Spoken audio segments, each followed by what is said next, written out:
কি কি কাজ করলে কোরবানি অর্থহীন হয়ে যেতে পারে? কোরবানি অর্থহীন হয়ে যাওয়ার জন্য সবচেয়ে বড় যেই কাজটি হতে পারে সেটা হলো লৌকিকতার কারণে বা আল্লাহর সন্তুষ্টি অর্জন ছাড়া অন্য কোনো কারণে যদি কোরবানি হয় তাহলে সেই কোরবানিটা অর্থহীন হয়ে যেতে পারে। কোরবানিটার সওয়াব পাওয়া থেকে আমরা বঞ্চিত হতে পারি। আল্লাহর কাছে এর কোনো বিনিময় আমাদের নাও থাকতে পারে যদি আমাদের এখলাস না থাকে। কোরবানিতে এখলাস খুব কমই থাকে। কোরবানিকে ঘিরে যদি আপনি বলেন সবচেয়ে বড় সতর্ক থাকার জায়গাটা কোনটা, তো আমি বলবো নিয়াতকে খালিস করা। অন্য অনেক ইবাদত আছে, নামাজের ক্ষেত্রে আমরা আল্লাহর জন্য নামাজ পড়ি, সেখানে আসলে এখলাসের অভাব এত বেশি থাকে না। কোরবানির মধ্যে এখলাসের অভাব যত বেশি থাকে। মূলত কোরবানি এমন একটা ইবাদত যেখানে আল্লাহর উদ্দেশ্যে আমি পশু জবাই করছি, আবার পশুর গোশতটা আমার ঘরে তুলছি, অর্থাৎ ফিডব্যাকটা আমি পাচ্ছি। এরকম জায়গা যেখানে অর্থনৈতিক বা আর্থিক ইবাদত, সে আর্থিক ইবাদতের ফিডব্যাক বা উপকারিতা যদি আমরা নিজেরা পাই, সেখানে এখলাস ধরে রাখাটা আসলে কঠিন হয়। কোরবানিটা সেরকম একটা ইবাদত। এই জন্য আমি কোরবানি কেন করছি এটা আগে ক্লিয়ার করতে হবে। আল্লাহ বলেছেন লা ইয়ানালাল্লাহু লুহুমুহা ওয়ালা দিমাউহা ওয়ালাকিন ইয়ানালুহু আত-তাকওয়া মিনকুম। কোরবানির পশুর গোশত, রক্ত কিছুই আল্লাহর কাছে যায় না। যেই চেতনা থেকে, যেই তাকওয়ার সুপ্ত চেতনা থেকে আমরা কোরবানি করি, সেটা আল্লাহর কাছে ঠিকই যায়। সো এখলাসটা এনশিওর করতে হবে, না হলে কোরবানি অর্থহীন হয়ে যেতে পারে। অনেকে আছেন প্রতি বছর কোরবানি করি, এবছর যদি না করি ছেলেমেয়েরা কার মুখের দিকে চেয়ে থাকবে। তাহলে এটা সামাজিক মর্যাদা রক্ষার কোরবানি হলো, আল্লাহর উদ্দেশ্যে না। অনেকে হয়তো মনে করেন যে আমরা প্রতি বছর গরু কোরবানি দেই, এবছর টাকা নাই, ধার করে হলেও দিতে হবে। কেন? কারণ আমাদের মুখ থাকবে না, মান সম্মান থাকবে না যদি ছাগল দেই, মানুষ মনে করবে গরিব হয়ে গেছি। এই যে মানুষ কি মনে করবে সেই চিন্তা থেকে আমি গরু কোরবানি করলাম, অর্থহীন হয়ে যেতে পারে কোরবানি। ঠিক একইভাবে নতুন আত্মীয় হয়েছে, অন্যান্যবার কোরবানি করি বা না করি, এইবার তো করতেই হবে। মেয়ে বিয়ে দিয়েছি, বিয়ের বাড়ির মেহমানরা আসবে, তারা জানবে, তো এবার কোরবানি না দিলে তো মুখ থাকে না। কোরবানি আমার উপরে আবশ্যক হয় না, তারপরে আমি কোরবানি করতেছি কেন? ব্যয়কে দেখানোর জন্য। এখলাস নষ্ট হয়ে গেল। অনেকে আছেন যে কোরবানির মূল উদ্দেশ্য হলো ফ্রেশ গোশত সংগ্রহ করা, এই সামাজিক মর্যাদা ইত্যাদি, এগুলোর কারণে কোরবানি সবচেয়ে বেশি অর্থহীন হয়ে যায়। এই জন্য কোরবানিকে সবচেয়ে বেশি আমাদের রিয়া বা লৌকিকতা থেকে মুক্ত রাখার চেষ্টা করতে হবে। আল্লাহ আমাদের তৌফিক দান করুন। দ্বিতীয়ত, হারাম অর্থ দিয়ে যদি কোরবানি করেন তাহলে সেটা অর্থহীন হয়ে যেতে পারে। আপনি দেখবেন কোরবানির ইবাদতটাতে এক অদ্ভুত দৃশ্য আমাদের দেশে দেখা যায়। যারা যত বেশি প্র্যাকটিসিং, তাদের কোরবানির পশুর সাইজ সাধারণত তত কম থাকে। আর যারা যত বেশি নামাজ কালাম কম পড়ে, ইসলাম থেকে যত দূরে, তাদের কোরবানির পশুর সাইজ তুলনামূলকভাবে তত বড় হয়। অদ্ভুত না ব্যাপারটা? আপনি ঢাকা শহরে ঘুরে ঘুরে দেখবেন যে গুলশান, ধানমন্ডি, বনানী, বড়লোকদের এরিয়াগুলোতে এক একজনের গ্যারেজের ভিতরে আপনার বিভিন্ন নামের গরু, কালাচান, সুলতান, ধলাচান, লালচান, এক একটা গরু 3 লাখ, 4 লাখ, 5 লাখ, 7 লাখ, 10 লাখ টাকা দামের 2-3টা গরু। হয়তো অনেক এলাকা আছে যে একটা পাড়া মহল্লাতেও এত টাকা খরচ করে সবাই কোরবানি করার সুযোগ হয় না। যাই দেখেন ওই বাড়িতে যারা থাকে তাদের নামাজ নাই, কালাম নাই, ইবাদত নাই, বন্দেগী নাই, কোরবানি বেলায় মাশাআল্লাহ 4টা-5টা আছে। কারণ এটাতে বেটাগিরি জাহির করা যায়। আর যদি নির্বাচন সামনে থাকে তাহলে তো কোনো কথাই নেই। তাহলে এবার 10টা গরু, 20টা গরু, 30টা গরু। তো এগুলো বেশিরভাগ ক্ষেত্রে হারাম উপার্জন থেকে হয়, বিশেষ করে যাদের মধ্যে আল্লাহর ভয় না থাকে। তো হারাম উপার্জন থেকে যদি কোরবানির পশু করা হয়, জবাই করা হয়, বা ওই যে লৌকিকতার কারণে মানুষ দেখানোর জন্য, বাহবা পাওয়ার জন্য যদি কোরবানি হয়, তাহলে সেই কোরবানি কি হয়ে যাবে? অর্থহীন হয়ে যেতে পারে। তৃতীয়ত যে বিষয়টা আমাদের খেয়াল করা দরকার সেটা হলো কোরবানির পশুর জবাই করে তার গোশত খাওয়া আল্লাহ তাআলা আমাদের জন্য হালাল করেছেন, কিন্তু এর মানে এই না যে পশুর প্রতি কোনো অমানবিক আচরণ করা যাবে। পশুর প্রতি অমানবিক আচরণ করলেও কোরবানি অর্থহীন হয়ে যেতে পারে। এখন বলতে পারেন পশুর প্রতি কেউ কেউ অমানবিক আচরণ করে? উত্তর হলো হ্যাঁ, করে। কিভাবে করে? অনেকে আছেন পশু কিনে আনার পর যথাযথভাবে যত্ন আত্তি করে না, নিয়মতান্ত্রিকভাবে খাওয়ায় না। কারণ জবাই করে ফেলবো, দরকার কি খাওয়ানোর? আপনি 1 সপ্তাহ আগে 5 দিন আগে বাজার থেকে পশু কিনে আনছেন, এর ঠিক মতো খাওয়াইলেন না, যেখানে তার কষ্ট হয়, মশা টশা আছে যেখানে সেখানে তারে বেঁধে রাখলেন।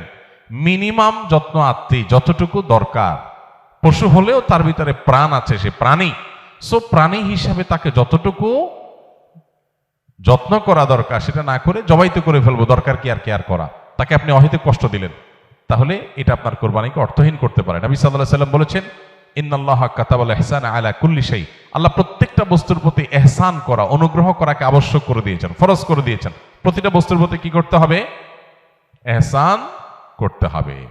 এই ইহসানের মানসিকতা আমাদের যদি না থাকে, তাহলে পশুর প্রতি যদি আপনি ইহসান না করেন, তাহলে আল্লাহর কাছে জবাবদিহি করা লাগতে পারে। আমরা যারা পশু কিনে আনি, নিজেরা জবাই করি, জবাই করার সময় কিছু অমানবিক আচরণ হয়। যেমন দেখা যায় জবাই করার পর কসাইরা বিশেষ করে চাকু দিয়ে গলায় খোঁচায়। এই গলায় খোঁচানোর পরে, খোঁচানোর কারণে দেখা যায় যে স্বাভাবিকভাবে রক্ত প্রবাহ হয়ে, রক্ত বের হয়ে যে মৃত্যু হতো, সেটা না হয়ে একটা পশু মারা যাচ্ছে অনেক সময় স্পাইনাল কর্ডে আঘাত করার কারণে। তো এই যে খোঁচাখুচি করে পশু মারলেন, অনেক সময় পশু খাওয়াটা পর্যন্ত হারাম হয়ে যেতে পারে যদি এরকম খোঁচাখুচি হয়। জন্য জবাইয়ের পরে ছেড়ে দিতে হবে, তার প্রাণ বাইর হওয়ার জন্য স্বাভাবিকভাবে। খোঁচাখুচি করা যাবে না চাকু দিয়ে। অনেক সময় দেখা যায় কসাইরা পশুর এখনো পুরো প্রাণ বের হয় নাই, এখনো মারা যায় নাই, রগ কাটা শুরু করেছে, চামড়া ছেলা শুরু করে দিয়েছে, নাড়াচাড়া এখনো করছে, এটা অমানবিক। তার প্রাণটা বের হওয়ার জন্য অপেক্ষা করতে হবে। নবী সাল্লাল্লাহু আলাইহি ওয়াসাল্লাম পরিষ্কারভাবে বলেছেন, তোমরা চাকু ভালো করে ধার দিবে। কেন? কারণ ধার দিলে পশু তাড়াতাড়ি জবাই হয়ে যাবে, অহেতুক তাকে খোঁচাখুচি করে কষ্ট দেওয়া লাগবে না। আমরা দেখা যায় নিজেরা হয়তো পশুর প্রতি অনেকে যত্ন করি, মায়া করি, কিন্তু পশুটা যে আপনার বিক্রেতার কাছ থেকে আপনি কিনে এনেছেন, এই পশু প্রতি সে হয়তো কোনো অমানবিক কাজ করেছে, যদিও তার দায়টা আপনার উপর আসবে না, কিন্তু সামাজিকভাবে আমাদের সবার উপরে এই দায়টা চলে আসে। আমরা জানি পশু পরিবহন থেকে নিয়ে, পশু বাজারজাত করা থেকে নিয়ে জবে পর্যন্ত ধাপে ধাপে পশুর প্রতি চরম অমানবিক আচরণ এদেশে করা হয়। পরিবহনে হয়, আপনারা জানেন, একটা ট্রাকে ধরা যাক যে 15টা গরু উঠানো যাবে, সেখানে 20টা গরু উঠানো হলো, 5টা গরু বেশি উঠানো হলো, তাতে পড়তা বেশি হয়ে যায়, খরচ কম পড়ে, ব্যবসাটা একটু বেশি হয়ে যায়। কিন্তু 5টা গরু বেশি উঠানোর কারণে কি হয়? ওই পশু যেগুলোকে উঠানো হয়েছে সেগুলোকে এমন গাদাগাদি করে দাঁড় করানো হয় যে তাদের গায়ে, শরীরে রীতিমতো ঘা হয়ে যায়, এবং মাঝখান দিয়ে এমন ভাবে বাঁশ বেঁধে দেওয়া হয় যাতে কোনোভাবে বসতে না পারে। 10 ঘন্টা, 15 ঘন্টা, 20 ঘন্টা পর্যন্ত অনেক সময় সিরিয়ালে জ্যামে ট্রাকগুলো, পিকআপগুলো আটকা পড়ে থাকে, এবং 20 ঘন্টা ধরে তাদেরকে এভাবে এমনভাবে বাঁশ বেঁধে দেওয়া হয় যাতে করে কোনোভাবে বসতে না পারে।